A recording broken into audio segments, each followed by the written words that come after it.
अस्सलाम वालेकुम और ReviewsPK में खुशामदीद। मेरा नाम आमिर है और दोस्तों हमारी आज की वीडियो में मेरे पास एक खुशखबरी है, ख़ासकर उन लोगों के लिए जो Huawei के प्रोडक्ट्स यूज़ करते हैं या उनको बहुत पसंद हैं या ख़रीदने का सोच रहे हैं।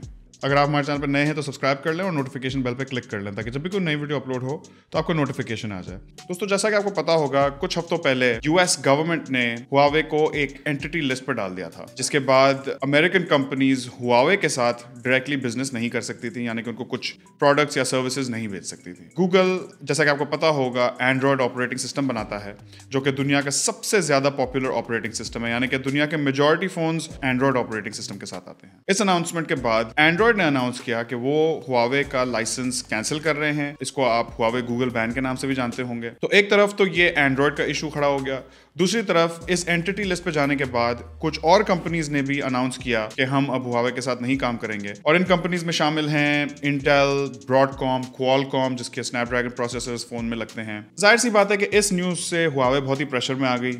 साथ ही साथ Huawei के जो कंज्यूमर्स हैं उनके जहन में एक सवाल खड़ा हो गया कि क्या हम Huawei के प्रोडक्ट्स अब लें, क्या उन पे गूगल के ऐप्स चलेंगी। लेकिन आज प्रेसिडेंट ट्रंप ने एक अपनी प्रेस कॉन्फ्रेंस में एक बहुत ही तहलका खेज इंकशाफ किया, जहां उन्होंने बताया कि कैसे यूएस कंपनीज Huawei को बहुत सारे अपने प्रोडक्ट्स बेचती हैं, और इसी वजह से उनने अब ये परमिशन दे दी है कि यूएस कंपनीज अपने प्रोडक्ट्स बेच सकती हैं Huawei को।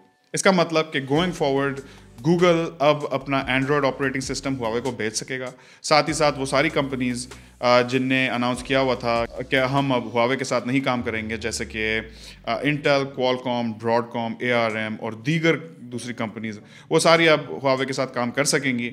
यकीनन ये Huawei के लिए एक बहुत ही बड़ा रिलीफ है, Huawei के लिए एक बहुत अच्छी खबर है, क्योंकि दुनिया भर में Huawei के जो यूज़र्स हैं या वो लोग जो कंसिडर कर रहे थे कि हम Huawei के प्रोडक्ट्स ख़रीदें, वो बहुत ही कशमकश की सूरत हाल में थे कि हम ख़रीदें कि ना ख़रीदें, क्या ये प्रोडक्ट्स फ्यूचर में चलेंगे या नहीं चलेंगे। जो ब्लैंकेट बैन यूएस ने Huawei के ऊपर लगाया था वो पूरी तरह से ख़त्म तो नहीं हुआ है, लेकिन यूएस प्रेसिडेंट की तरफ से इतनी बड़ी बात कर देना एक बहुत ही पॉजिटिव बात है, और ये इस बात की अक्कासी करती है कि फ्यूचर में we should be very positive कि Huawei के ऊपर से ये बैन हटा दिया जाएगा। Huawei के एम्प्लॉयज़ और जो कंपनी है उनके लिए तो बहुत बड़ी खुशखबरी है ही है, लेकिन साथ ही साथ ही कंज्यूमर्स के लिए भी बहुत बड़ी खुशखबरी है कि वो अब Huawei के प्रोडक्ट्स लाधड़क खरीद सकते हैं। बहुत से लोग Y9 प्राइम का इंतजार कर रहे हैं, इंशाल्लाह इसका भी रिव्यू एक आध दिन में तैयार हो जाएगा। साथ ही साथ Huawei ने पिछले कुछ अर्से में बहुत ही ब्लॉकबस्टर प्रोडक्ट्स भी डेवलप किए हैं, जैसे कि Huawei का P30 Pro, जिसमें एक ग्राउंड ब्रेकिंग कैमरा डाला गया है, और साथ ही साथ 5G टेक्नोलॉजी में भी Huawei सरे फहरिस्त है। मेरा ख्याल है कि गोइंग फॉरवर्ड इससे ग्लोबल टेक कम्युनिटी को बहुत ज़्यादा फ़ायदा होगा और कंज्यूमर्स के लिए इन द एंड बेनिफिशियल होगा कि एक बहुत ही अच्छा ब्रांड अब खुल के मार्केट में वापस बिजनेस कर सकेगा। आपके इस न्यूज़ पे क्या ख्याल आते हैं, मुझसे कमेंट सेक्शन में ज़रूर शेयर कीजिएगा। इस वीडियो में इतना ही। उम्मीद आपको वीडियो पसंद आई होगी। अगर पसंद आए तो वीडियो पे लाइक देना ना भूलेगा। इंशाल्लाह आपसे मुलाकात होगी अगली वीडियो में। अल्लाह हाफिज़।